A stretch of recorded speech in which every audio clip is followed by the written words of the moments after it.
E aí pessoal, estamos de volta com o Cristianismo Prático e a gente vai agora falar um pouquinho sobre um assunto novo. A gente falou nesse último mês sobre cosmovisão e a importância dela, mas a gente quer trazer um pouquinho para todas as áreas da vida, como a gente tem conversado, e esse mês a gente vai conversar um pouquinho sobre a educação.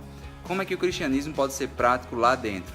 O que é então a educação cristã? Qual a definição dela? É isso que a gente vai discutir nesse tempo, tá? Uma das primeiras coisas que a gente vai observar é sobre definição das palavras. A linguagem no passar dos anos ela muda e infelizmente algumas mudam para pior, como a gente vê as definições antigas sobre casamento. Um exemplo: antigamente a gente tinha a definição de que casamento era a união entre o homem e a mulher debaixo da autoridade de Deus para até que a morte os separe, mas hoje, se você for procurar nos dicionários, o casamento é uma definição, é uma união entre dois adultos por quanto for conveniente. Então, a gente tem que se importar, sim, com as definições das palavras. Como é que nós definimos as palavras, como é que nós definimos as coisas que nós trabalhamos. E a educação é importante a gente definir também. Tinha um cristão chamado Noah Webster. Em 1828, ele terminou o dicionário dele, de muitos anos de trabalho, e ele definiu a educação lá. E eu queria que você visse qual a definição da educação que ele usa. Olha nesse próximo Stories, tá?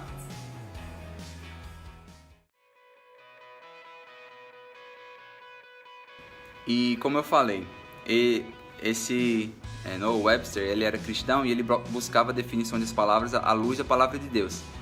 E se você ver essa definição da educação, e se você observar o que tem escrito em 2 Timóteo 3, 16 e 17, você vai ver um link muito forte entre os dois. Eu vou colocar aqui no próximo Stories para você dar uma olhadinha.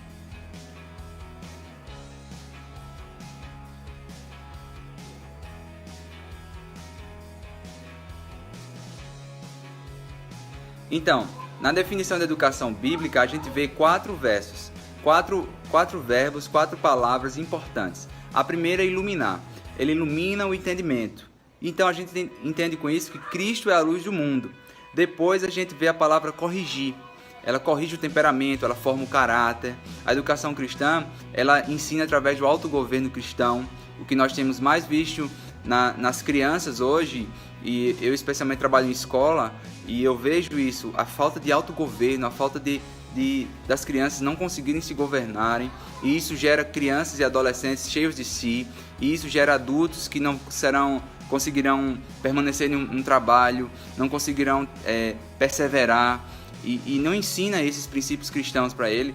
Então ele não pode continuar, ele não consegue ter algo a longo prazo. Isso é muito prejudicial para a vida dessas crianças e até quando eles se tornarem adultos. O outro verbo é formar. Ela forma hábitos e maneiras. O nosso caráter é formado através de hábitos. Quando a gente começa a fazer alguma coisa e essa coisa começa a se tornar um hábito, isso torna quem nós somos.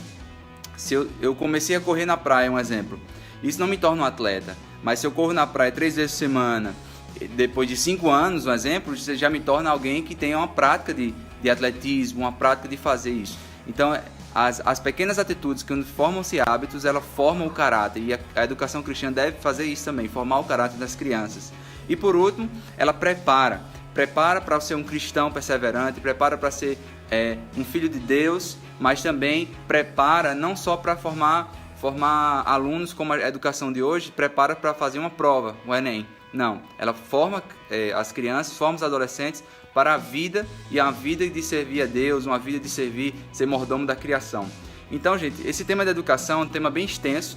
A gente não tem como tratar tudo aqui no Stories, porque são vídeos curtos, mas eu queria que você refletisse sobre isso, tá? Refletisse sobre esses verbos que eu falei sobre a educação cristã e respondesse essa pergunta que eu vou lançar no próximo Stories aqui, tá? Deus abençoe e até a próxima terça com mais sobre educação na parte do cristianismo prático. Até mais!